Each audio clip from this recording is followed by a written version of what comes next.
Astro సిండికేట్లో మీ personal and business promotions కోసం కింది నెంబర్కు కాంటాక్ట్ చేయండి.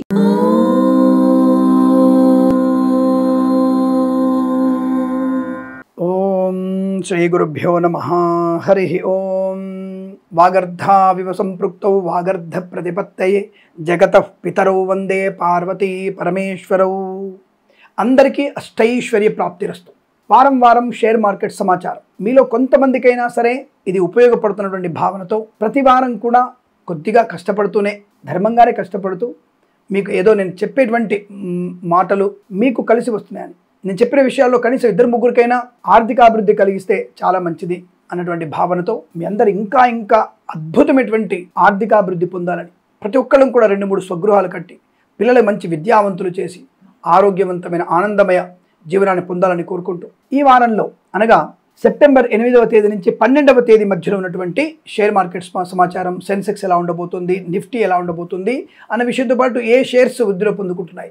మళ్ళొకసారి చెప్తున్నా, నేను ఈ యొక్క కంపెనీలతో నాకు ఎటువంటి సంబంధం లేదు, లోతుగా నేను పరిశీలించట్లేదు. కేవలం ఈ గ్రహ సంచార స్థితిని బట్టి 4 వారాల ముందు ఎలా ఉంది, ఎప్పుడు వృద్ధి పొందింది, ఎప్పుడు డౌన్ఫాల్ ఉంది, దాన్ని బట్టి అంచనా వేసుకుంటూ ఈ అక్షరాలు టా అనే అక్షరం, మా అనే అక్షరం వాటిలో చెప్పే అవకాశం ప్రయత్నం చేస్తూ ఉంటాను. నేను అది గమనించుకునే ప్రయత్నం చేస్తూ ఏ కంపెనీ వాళ్ళు నా మీద ఏదో అడుగుతారని, అది ఇంపాసిబుల్, హైలీ ఇంపాసిబుల్. నేను ఆ కంపెనీల యొక్క షేర్ల గురించి నేను విశ్లేషణ చేయడం లేదు. కేవలం ఆ పేరుతో ఉన్నటువంటి మట్టి అనే పేరు ఉంటే మట్టి అమ్ముకుంటే లాభమా, మట్టి అనేది షేర్లలోకి వస్తే మంచిదా కాదా అనే విషయం చెప్తాను. ఇనుము ఈ అక్షరంతో కృత్తికా నక్షత్రం అవుతుంది. ఆ రాశిని బట్టి ఈ యొక్క ఇనుము అనేది బాగుందా లేదా చెప్పగలుగుతాను. కాబట్టి అక్షరం మాత్రం నాకు ప్రధానం. ఆ రోజున ఆ వారం ఉన్నటువంటి గ్రహ సంచారం, ఈ గ్రహాల మీద శుభస్థితి నేను చూసినప్పుడు లగ్నం యొక్క ప్రధానం, ఆ లగ్నాత్తు లాభస్థానం, లగ్నం నుంచి ధనస్థానం, ఇవన్నీ నేను పరిశీలించుకుంటూ చెప్పే ప్రయత్నం. అంటే అనేక రకాలుగా దీన్ని పరిశోధన చేస్తూ పరిశీలన చేస్తూ మనకు సరైనటువంటి ఇన్ఫర్మేషన్ మీకు ఇవ్వాలన్నటువంటి భావనతో ఇంకా పరిశోధన, అంటే ఇంకా 40% పరిశోధన అవుతుంది. ఇంకా నేను 80-90% పరిశోధన చేస్తూ సరైనటువంటి వివరణ ఇచ్చే ప్రయత్నం చేస్తుంటాను. అది 2 ఏళ్ళు పట్టవచ్చు, 3 ఏళ్ళు కూడా పట్టవచ్చు, నాకు తెలియదు కదా. కొత్త ట్రేడింగ్లోకి వస్తున్నాయి, ఐపీఓలోకి చాలా వస్తున్నాయి. ఇక్కడ అన్నిటినీ పరిశీలించే ప్రయత్నం చేస్తుంటాను. ఏదేమైనా 8వ తేదీ సెప్టెంబర్ 8వ తేదీ నుంచి 12వ తేదీ మధ్యలో ఉన్నటువంటి నిఫ్టీ ఎలా ఉంది ఈ వారంలో అని తెలుసుకుంటే, గత వారంలో నిఫ్టీ ఎక్కడ ముగిసింది, మనకి 24,741 దగ్గర ముగిసింది. మనం చెప్పింది ఎక్కడ వరకు చెప్పాం, మనం 24,650 నుంచి 25,100 మధ్యలో నిఫ్టీ తటస్థంగా ఉండగలిగే అవకాశం ఉంది అనే విషయం చెప్పాం. దాదాపుగా మన దగ్గరలో ఉన్నాం. మరి ఈ వారంలో ఎలా ఉంటుంది, నిఫ్టీ ఎంతవరకు చేరుకోవచ్చు, ఎక్కడ ప్రారంభం అవ్వచ్చు అని అడిగితే, మనకి 8వ తేదీ బట్ ముస్లింల పండగ మిలాదున్నబి లాంటి పండుగ ఉన్నట్టుగా ఒకవేళ స్టాక్ మార్కెట్ అయితే రన్ అవుతుంది. ఎక్కడ మిలాదున్నబి రోజు అయితే మార్కెట్ ఆగిపోయినట్టు కనబడలేదు. ముంబైకి మాత్రం సెలవు ఉండవచ్చు, కానీ ఈ యొక్క షేర్ మార్కెట్ రన్ అవుతూనే ఉంటాయి అనేది మాత్రం నాకు స్పష్టంగా తెలుసు. కాబట్టి నేను దాని గురించి కూడా కొద్దిగా పరిశోధన చేశాను, పరిశీలించాను. ఏదేమైనా తప్పకుండా వారికి నిఫ్టీ 24,890 నుంచి 25,050 మధ్యలో నిఫ్టీ కొనసాగుతుంది, మంచి లాభాలతోనే ఉంటుంది ఈ వారంలో అనే విషయాన్ని గుర్తుపెట్టుకోండి. అలాగే మనకి జిఎస్టీ ఎఫెక్ట్ ఏమైనా ఉండిందా అంటే 24 నుంచి 18 మారింది, 18 to 5 మారింది కొంతవరకు. వాటి ఎఫెక్ట్ ఉందా అంటే దానివల్ల ఎఫెక్ట్ ఏం కనబడలే గత వారంలో. అలా ఎఫెక్ట్ ఉంటే మనకి క్లోజింగ్ మనం 26,000కి 25,000కి వెళ్ళిపోయేదిగా. కాబట్టి ఈ యొక్క మన యొక్క దృక్పథం, అంటే భారతదేశ ఆర్థిక వ్యవస్థలో ఉన్నటువంటి వ్యక్తుల యొక్క దృక్పథం కొద్దిగా మారిపోయింది. ప్రపంచ సంబంధమైనటువంటి వాటిని పరిశీలిస్తూనే సెంటిమెంట్తో వీళ్ళు పెట్టిన పెట్టుబడులు లాభాల పంట పడే అవకాశం. గత వారంలో మనం చెప్పిన వాటిల్లో ఎల్ఎన్టీ ఒకటి, ఇంకొకటి ఏదో అనుకుంటా 2 మాత్రమే షేర్స్ నష్టాలు చూసాయి, మిగతా అన్ని కూడా లాభాలను ఉన్నాయి. గమనించుకోండి ఒకసారి. ఇది నేను స్పష్టంగా చెప్పగలుగుతున్నాను, ఎందుకంటే దాంట్లో ఎటువంటి నాకు భయపడాల్సిన అవసరం లేదు. నేనేమి అయ్యో నేను 2 చెప్పాను, ఈ 2 నష్టం అయిపోయినాయని చెప్పేసి చేతులు ఇట్లా అనుకుంటూ చెప్పేది లేదు. ఎల్ఎన్టీ లాస్, నేను లాభం వస్తుందని చెప్పాను, లాస్ వచ్చింది. అది అలాగే ఇంకొకటి కూడా ఏదో లాభం అన్నాను, అది కూడా నష్టం వచ్చింది. ఆ విషయం తెలుసు నాకు. ఏదో మొత్తం మీద 3 ఎస్బీఐ అనుకుంటా, బ్యాంక్ షేర్లో ఎస్బీఐ కూడా నష్టాన్ని పొందుకుంది. అలాగే ఈసారి కూడా నేను కొన్ని పరిశోధన ద్వారా చెప్పే ప్రయత్నం చేస్తున్నాను, ఆ విషయాన్ని గుర్తుంచుకోండి. నిఫ్టీ మనకి 24,890 నుంచి 25,050 మధ్యలో నిఫ్టీ కొనసాగే అవకాశం బలం కనబడుతోంది. అలాగే సెన్సెక్స్ 81,045 81,045 నుంచి 81,300 81,300 మధ్యలో తప్పకుండా మీకు సెన్సెక్స్ ఉండబోతుంది.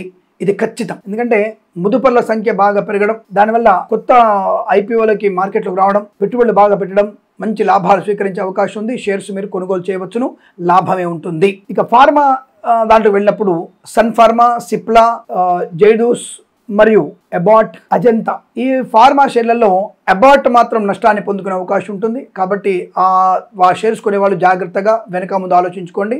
నేను ఏ సంస్థ మీద చెప్పండి నెగిటివ్గా, బట్ అది కొద్దిగా నష్టాలు కనబడుతున్నాయి, జాగ్రత్త.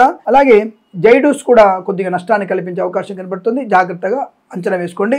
ఇక సన్, సిప్లా మరియు అజంతా, అరోబిందో ఇవన్నీ కూడా మనకి మంచి లాభాలు పొందుకునే అవకాశం కనబడుతోంది. ఈ ట్రంప్ ఎఫెక్టు మనకి చైనా, మన భారతదేశం యొక్క అధిపతులు చైనాకి రష్యాతో మిత్రత్వము, ఇది మనకి సెంటిమెంట్గా పెద్దగా వర్కౌట్ అయినట్టు ఏం కనిపించట్లేదు. ఎందుకంటే మనం అతిగా ఏమైనా నమ్మం, ఈ చైనా వాడిని అతిగా నమ్మేటువంటి ప్రయత్నం కూడా జరగదు. అలాగే ట్రంప్ హెచ్చరికలు కూడా మనకేం పెద్ద బేఖాతరు చేస్తున్నాం, దానివల్ల కూడా మనకి ఎటువంటి ఎఫెక్ట్ ఉండదు. మన విద్యార్థులు అక్కడ ఉత్తమ చదువులు ఉన్నాయి, మన వల్ల వాళ్ళకి లాభం తప్ప ఆ విషయాన్ని గమనించుకుంటారు, పశ్చాత్తాపడతారు. తప్పకుండా ఈ వారంలో విదేశీయుల యొక్క సంపదను కూడా మనలో పెట్టుబడి పెట్టి లాభాలు పొందుకునే అవకాశం ఉంది, అది గుర్తుపెట్టుకోండి. ఆటోమొబైల్లో వచ్చినప్పుడు మారుతి బాగా ఉంది, అలాగే టాటా బాగా ఉంది, ఎయిచర్ అండ్ మహేంద్ర, అంటే మహేంద్ర బాగా ఉంది, మహేంద్ర అండ్ మహేంద్ర. ఎయిచర్ ఇది కొద్దిగా సామాన్య ఫలితాలు చెప్పబడుతోంది.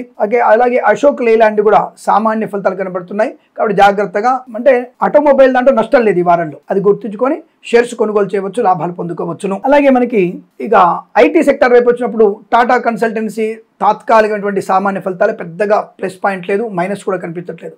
ఇన్ఫోసిస్ అద్భుతంగా ఉంది, ఆ షేర్స్ కొనుగోలు చేయవచ్చును. విప్రో సామాన్య ఫలితాలు కనబడుతుంది, జాగ్రత్తగా ఆలోచించి ముందడుగు వేయండి.